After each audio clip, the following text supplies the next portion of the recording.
میں انہیں ہمیشہ بابی کہہ کر پکارتا تھا۔ وہ ہمارے گھر کے قریب ہی رہتی تھی، تاہم مجھے چھوٹا بھائی سمجھتی تھی۔ میں ان کی ہر قسم کی مالی ضروریات پوری کرتا تھا، بچوں کی تعلیم کے اخراجات ہوں یا گھر کی ضرورت، کوئی بھی چیز سب میری ذمہ داری تھی۔ بابی کو بیوہ کی زندگی گزارتے ہوئے کافی عرصہ ہو چکا تھا۔ ان کے 3 بچے تھے۔ گزرتے وقت کے ساتھ میں نے محسوس کیا یہ بابی اکثر اداس اور غمگین رہتی ہے۔ میں نے ان سے اداسی کی وجہ دریافت کی تو انہوں نے ہمیشہ ہنس کر ٹال دیا، تاہم مجھے اندازہ ہو چکا تھا کہ کوئی غم ہے جو ان کو اندر ہی اندر سے کھائے جا رہا ہے، اور آخر انہوں نے بے حد اصرار پر وہ سب کچھ کہہ ڈالا جسے وہ ایک عرصے سے اپنے اندر چھپائے بیٹھی تھی، اور شاید اس طرح سے انہوں نے اپنے دل کا بوجھ ہلکا کر ڈالا۔ انہوں نے اپنی زندگی کی کہانی کچھ اس طرح بیان کی: فیصل بہت اچھے شوہر تھے، بہت محبت کرنے والے اور میری ہر ضرورت کا خیال رکھنے والے۔ حیدر میرا دیور تھا، وہ مجھے بابی سے زیادہ بڑی بہن سمجھتا تھا، اور میں بھی اسے چھوٹا بھائی ہونے کا درجہ دیتی تھی کیونکہ اس کی کوئی بہن نہ تھی، اس لیے وہ ہر بات مجھ سے شیئر کرتا تھا، اپنی یونیورسٹی کی باتیں سناتا اور اپنی یونیورسٹی فیلو کے متعلق بتاتا جسے وہ بہت چاہتا تھا۔ وہ مجھ سے اکثر کہتا کہ بابی اقرا کے والدین سے بات کرنے کے لیے آپ کو بھیجوں گا، اور میں مسکرا دیتی۔ میری اور فیصل کی شادی کو 5 سال ہو گئے تھے، ہمارے 2 بچے تھے اور ایک بیٹا اور ایک بیٹی۔ ہم اپنی زندگی میں بہت خوش تھے۔ پھر وقت نے رنگ بدلا اور وہ کچھ ہو گیا جس کا کسی کو تصور نہ تھا۔ میرے شوہر کا ایکسیڈنٹ ہو گیا اور وہ اپنی زندگی کی بازی ہار گیا۔ ہمارے اور فیصل کے خاندان میں ایک رسم چلتی آ رہی تھی کہ جب کسی عورت کا شوہر فوت ہو جاتا اور اس کا کوئی دیور ہو جو کنوارا ہو تو اس سے نکاح پڑھایا جاتا تھا۔ حیدر مجھے اپنی بڑی بہن کی طرح سمجھتا تھا۔ پھر وہ اپنی یونیورسٹی کی ایک لڑکی سے محبت بھی کرتا تھا۔ میں جوان تھی، اس لیے میرے ساتھ ساس اور سسر نے حیدر پر زور ڈالا کہ بیٹا اس کے علاوہ کوئی اور حل نہیں کہ جمیلہ سے تمہاری شادی کر دی جائے، اور پھر ہمارے خاندان کی رسم بھی یہی ہے، میں جمیلہ بابی سے کیسے شادی کر سکتا ہوں؟ وہ جسے میں ہمیشہ بڑی بہن سمجھتا رہا، اسے کیسے بیوی کے روپ میں قبول کروں؟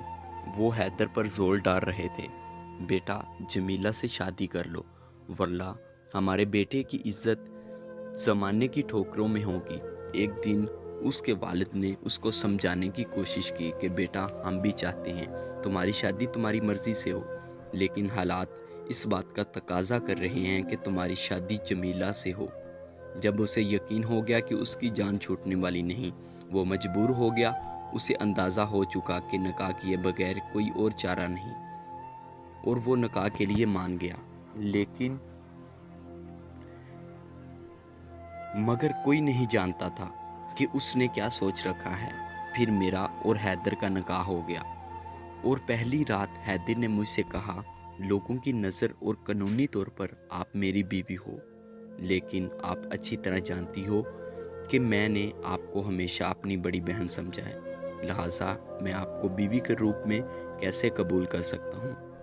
ہم دنیا کے لیے تو میاں بیوی ہیں، لیکن خلوت میں ہمارے درمیان فاصلے ہوں گے، اور امید ہے کہ آپ میرا ساتھ دیں گی۔ میں تمہارے جذبات کی قدر کرتی ہوں، میں اس قربانی میں تمہارا ساتھ دوں گی۔ اس طرح ہماری شادی شدہ زندگی کا آغاز ہو گیا۔ دنیا کی نظر میں تو ہم میاں بیوی تھے، مگر حقیقت میں ہمارے درمیان ایک ایسا رشتہ تھا جو ایک بہن بھائی کے درمیان ہوتا ہے۔ حیدر کو ایک فیکٹری میں جاب مل گئی تھی۔ کیونکہ وہ بذریعہ میرا شوہر تھا، اس لیے میں سب کے سامنے اس سے ادب اور احترام سے بات کرتی۔ ہماری شادی کو 1 سال گزر گیا اور بچے کی کوئی امید نہ آئی تو ساس اور سسر کو فکر ہونے لگی۔ ساس نے ڈاکٹر کو اپنا چیک اپ کروانے کو کہا، اس معاملے میں مجھ پر الزام لگ سکتا تھا۔ میں بہانج نہیں تھی کیونکہ فیصل سے میرے 2 بچے تھے، کسی کو کوئی کیا بتاتا۔ میں اپنے والدین کے گھر چلی گئی تو اگلے دن میری ایک پڑوسن کا فون آیا کہ تمہارے شوہر حیدر نے خودکشی کر لی ہے۔ مجھے یقین نہیں ہو رہا تھا اتنا مضبوط شخص خودکشی بھی کر سکتا ہے۔ میں نے فوراً اپنے بچوں کو ساتھ لیا اور گھر آ گئی۔ گھر میں کہکرام مچا ہوا تھا۔ میری ساس اور سسر، جن کا ایک بیٹا ایکسیڈنٹ سے مر گیا اور دوسرے نے خودکشی کر لی، شدید غم سے ڈنڈال تھے۔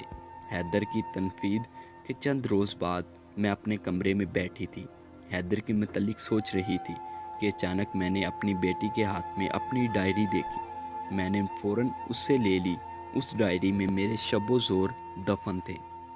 میں نے ڈائری کھولی اور اپنا ماضی پڑھنے لگی کہ اچانک دیکھا کہ حیدر کا لکھا ہوا کاغذ پڑا ہوا تھا۔ میں نے پڑھنا شروع کر دیا۔ جملے: انسان خواہ کتنا ہی اپنے جذبات اور احساسات کا گلا گھونٹ دے، لیکن کہیں نہ کہیں وہ ہار ہی جاتا ہے۔ میں نے اپنے جذبات کی قربانی دے ڈالی، لیکن دکھ کی بات یہ ہے کہ تم نے اب ہمارے رشتے کو پامال کر دیا۔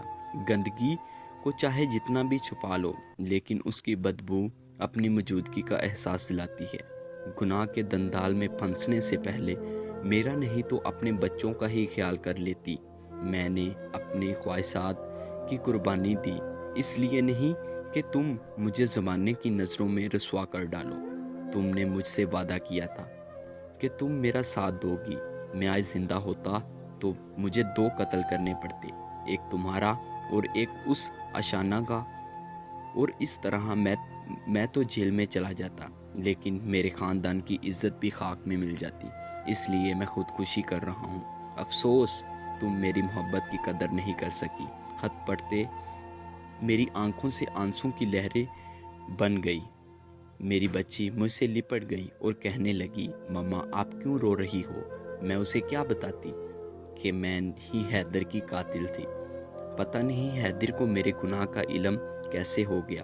کاش کہ میں بھی حیدر کی طرح قربانی دے سکتی۔ کاش کہ میں جذبات کے بہاؤ میں نہ بہتی اور نہ ہی اپنے کزن کی طرف بڑھتی۔